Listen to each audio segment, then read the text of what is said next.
4 நாள் இந்த ஒரு வாரத்துக்கு அப்புறம் பெரிய மழை இருக்குது. தென் மாவட்டம் முழுதும் இருக்குது. எல்லாமே நெக்ஸ்ட் டே இந்த அடுத்த வாரத்திலே மழை இருக்குது. அது இல்லாமல் ஊர் முழுதுமே நல்ல மழை இருக்கும். 2வது சென்னையில் கொஞ்சம் மழைகள் ஏற்படும்.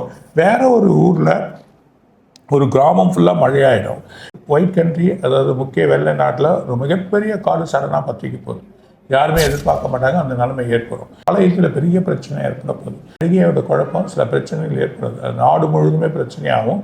அந்த நிலைமை வரதை பார்க்க போகிறோம். முக்கிய மந்திரி பார்த்தீங்கன்னா திரும்ப கைதாகும். எல்லையில் திரும்ப பிரச்சனை. இந்த கேரளாவும் ஒரு பாதிப்பு இருக்குது. நாடு பிரியில ஒரு கடலோட நடுப்பகுதியில் ஒரு சுனாமியோ அது ஒரு எச்சரிக்கை வரப்போகுது. அதே நேரத்தில் 2 டைமில் ஒரு 2 கண்ட்ரிலும் ஒரே டைமில் 2 கண்ட்ரிலும் 2 எர்த்குயிக் வந்து சமானம் வரும். இது வரைக்கும் பார்க்காத எர்த்குயிக்காக இருக்கும். இதோட கரையோரத்தில் ஒரு காற்று, அதாவது என்ன சொல்லுவாங்கன்னா அந்த கடலோர தண்ணி வந்து கொஞ்சம் மூவ் ஆகிறத பார்க்கலாம். கோயில் கன்னியாகுமரியில் கடலோர பக்கம் கொஞ்சம் கவனமாக இருக்கணும். அந்த அலைகளை வந்து அதிகமாகக்கூடிய நிலைமையை நம்ம பார்க்க போகிறோம்.